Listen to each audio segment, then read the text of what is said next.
Bismillahirrahmanirrahim. Assalamualaikum warahmatullahi wabarakatuh. Di sini kami mewakili segenap pengelola Bustanul Ulum 3. Selamat menyaksikan profil Bustanul Ulum 3. Sejarah berdirinya Yayasan Pendidikan Sosial dan Dakwah Bustanul Ulum 3. Sejarah singkat pendiri Yayasan Bustanul Ulum 3, yaitu Kiai Muhammad Ro'i adalah sebagian ulama yang masyhur di kalangan masyarakat desa Pelaktak Salatreh. Beliau adalah adik kandung dari Kiai Muhdi, pendiri Lembaga Pendidikan Islam Bustanul Ulum 1. Beliau mendapatkan pendidikan salah satunya di Pondok Pesantren Mambaul Ulum Bata-Bata. Ia telah berguru terhadap banyak kiai, di antaranya adalah pendiri Pondok Pesantren Mambaul Ulum Bata-Bata, yaitu Raden Kiai Haji Abdul Majid bin Raden Kiai Haji Abdul Hamid Itsbat, dan kemudian berguru pada Raden Kiai Haji Ahmad Mahfuz Zayyadi. Namun itu hanya sebentar. Beliau meneruskan pendidikannya di Madrasah Aliyah Pondok Pesantren Mambaul Ulum Bata-Bata.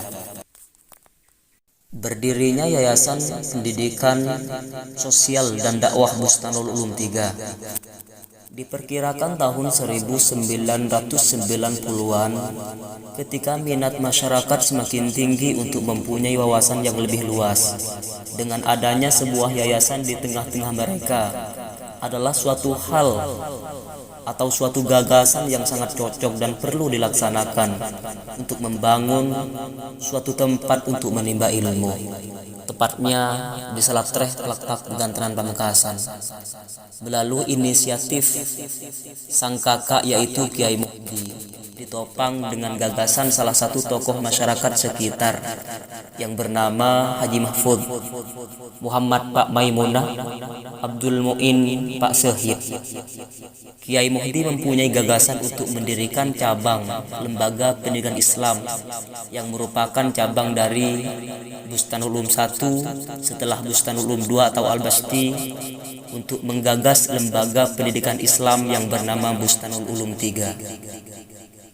Beliau membuat surat untuk sang adik yaitu Kiai Muhammad Ro'i, yang inti dari surat tersebut adalah permohonan kepada sang adik untuk pulang ke Madura, yang asalnya beliau menetap di kediaman istri tercintanya yaitu Nyai Juwairiyah atau Bu Ubad di Persel, Kalibaru, Banyuwangi, untuk melaksanakan tugas agung yaitu mendirikan lembaga pendidikan Islam di daerahnya di Madura, yaitu di Dusun Salatreh, Desa Pelaktak, Kecamatan Pegantenan, dan Kabupaten Pamekasan.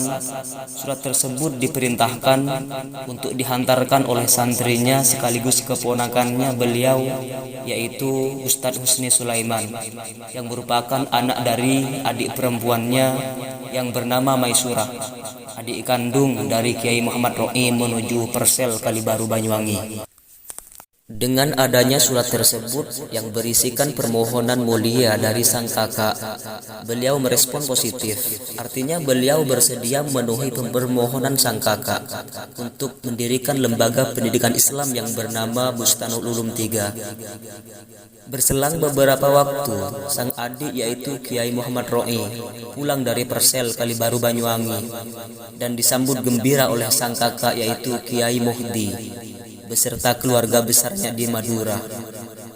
Berselang beberapa hari, Kiai Muhammad Ro'i didampingi saudara-saudara beliau mengadakan musyawarah tertutup untuk melanjutkan perintah agung dari kakaknya untuk mendirikan lembaga pendidikan Islam yang bernama Bustanul Ulum 3 di suatu tempat yaitu di Salatreh, Pelaktak, Gantenan, Pamekasan, yang dianggap tempat yang strategis, mengingat semangat masyarakat semakin tinggi untuk mempunyai wawasan yang lebih luas dengan adanya sebuah yayasan di tengah-tengah mereka. Beliau bermusyawarah di kediaman Haji Mahfud, yang kemudian menuai kesepakatan persetujuan untuk mendirikan lembaga pendidikan Islam Bustanul Ulum 3.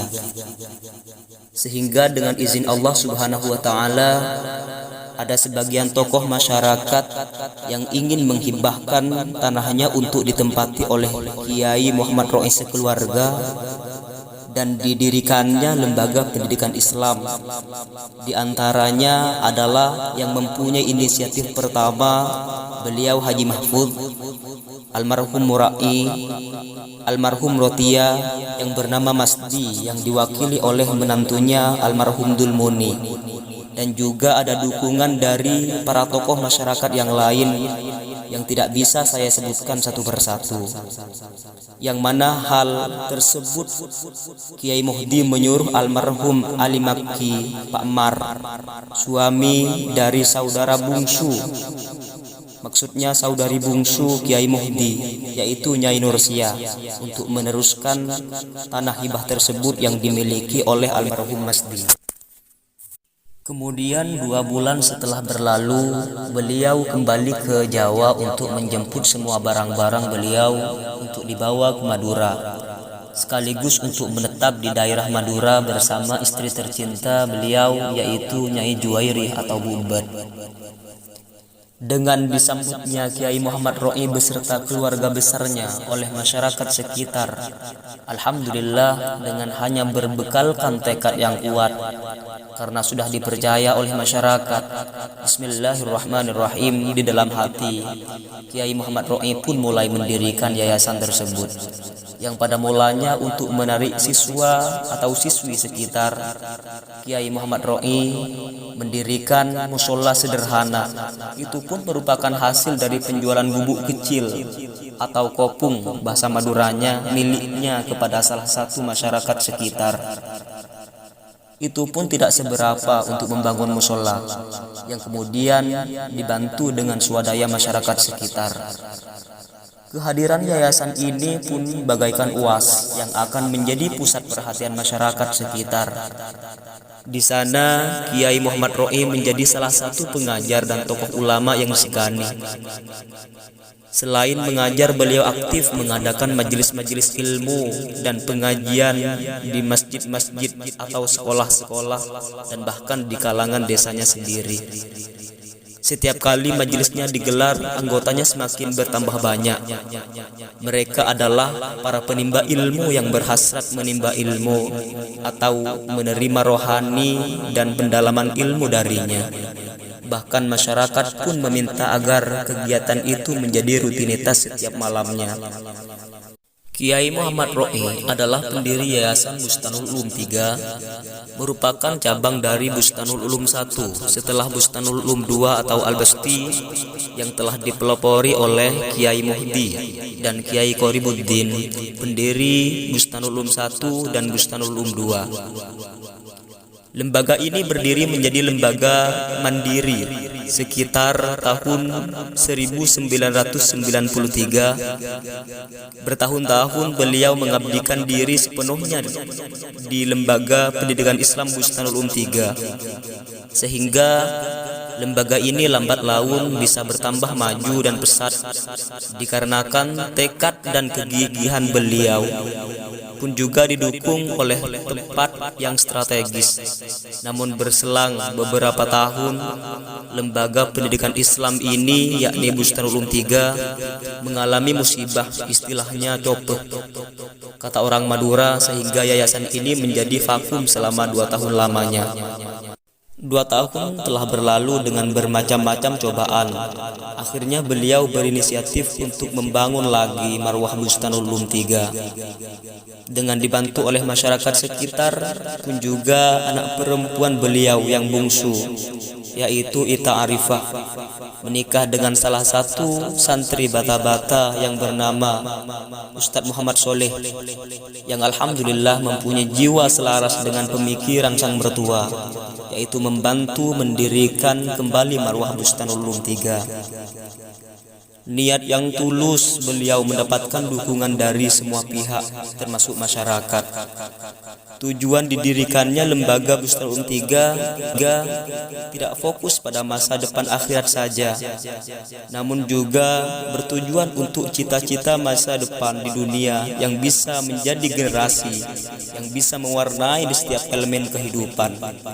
Karena di dalamnya tidak hanya dipelajari pelajaran-pelajaran yang bernuansa agama saja, namun juga terdapat banyak pelajaran-pelajaran umum. Adapun pelajaran agama seperti halnya akhlak, fikih, tauhid, hadis, ilmu alat, nahwu, sorof, i'rab, dan adapun pelajaran-pelajaran umum seperti matematika, olahraga, bahkan metode anak-anak dan lain sebagainya.